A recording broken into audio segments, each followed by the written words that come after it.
1 Samuel 24 അധ്യായം. സാവൂളിനെ വെറുതെ വിടുന്നു. ഫിലിസ്ത്യരെ തുരത്തിയതിനു ശേഷം മടങ്ങി വന്നപ്പോൾ ദാവീദ് എൻഗേദിയിലെ മരുഭൂമിയിലുണ്ടെന്ന് സാവൂളിന് അറിവ് കിട്ടി.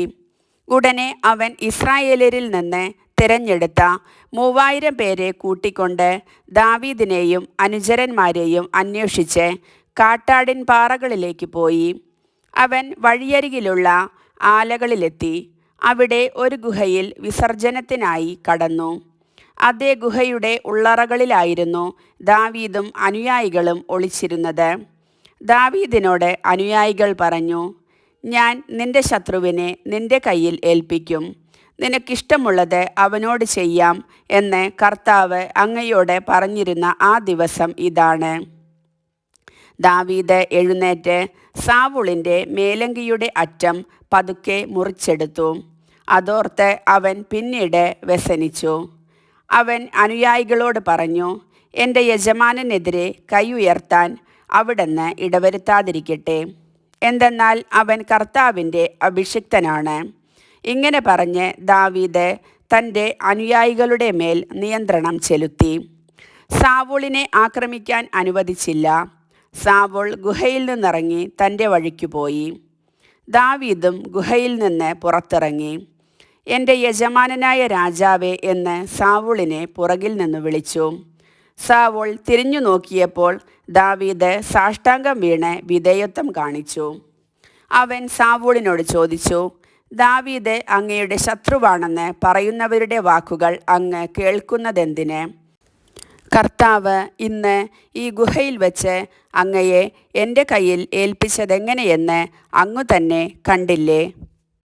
അങ്ങയെ കൊല്ലണമെന്ന് ചിലർ പറഞ്ഞെങ്കിലും ഞാനത് ചെയ്തില്ല.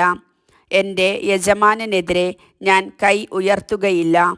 അങ്ങ് കർത്താവിൻ്റെ അഭിഷിക്തനാണെന്ന് ഞാൻ അവരോട് പറഞ്ഞു. എൻ്റെ പിതാവേ, ഇതാ എൻ്റെ കയ്യിൽ അങ്ങയുടെ മേലങ്കിയുടെ ഒരു കഷ്ണം.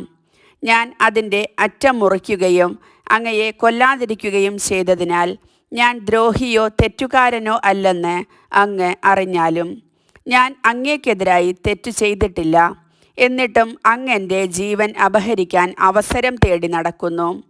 നാം ഇരുവർക്കുമിടയിൽ കർത്താവ് ന്യായം വിധിക്കട്ടെ. കർത്താവ് എനിക്ക് വേണ്ടി അങ്ങയോട് പ്രതികാരം ചെയ്യട്ടെ. എൻ്റെ കരം അങ്ങയുടെ മേൽ പതിക്കുകയില്ല.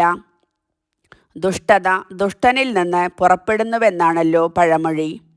അങ്ങയുടെ മേൽ എൻ്റെ കൈ പതിക്കുകയില്ല. ആരെ തേടിയാണ് ഇസ്രായേൽ രാജാവ് പുറപ്പെട്ടിരിക്കുന്നത്? ആരെയാണ് അങ്ങ് അനുധാവനം ചെയ്യുന്നത്? ചത്ത പട്ടിയെയോ ഒരു ചെള്ളിനെയോ? വിധിയാളനായ കർത്താവ് എന്നെയും അങ്ങയെയും വിധിക്കട്ടെ. അവിടുന്ന് എന്നെ പരിശോധിച്ച് അങ്ങയുടെ കയ്യിൽ നിന്ന് രക്ഷിക്കട്ടെ. ദാവീദ് സാവൂളിനോട് ഇത് പറഞ്ഞു കഴിഞ്ഞപ്പോൾ അവൻ, എൻ്റെ മകനെ ദാവീദേ, ഇതു നിന്റെ സ്വരം തന്നെയോ എന്ന് ചോദിച്ചുകൊണ്ട് ഉറക്കെ കരഞ്ഞു.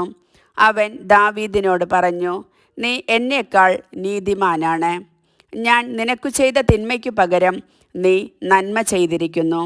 കർത്താവ് എന്നെ നിന്റെ കയ്യിൽ ഏൽപ്പിച്ചിട്ടും നീ എന്നെ കൊല്ലാതെ വിട്ട് എന്നോട് എങ്ങനെ പെരുമാറിയെന്ന് ഇന്നു നീ കാണിച്ചു തന്നു. ശത്രുവിനെ കയ്യിൽ കിട്ടിയാൽ ആരെങ്കിലും വെറുതെ വിടുമോ? ഇന്നു നീ എനിക്കു ചെയ്ത നന്മയ്ക്ക് കർത്താവ് നിനക്ക് നന്മ ചെയ്യട്ടെ.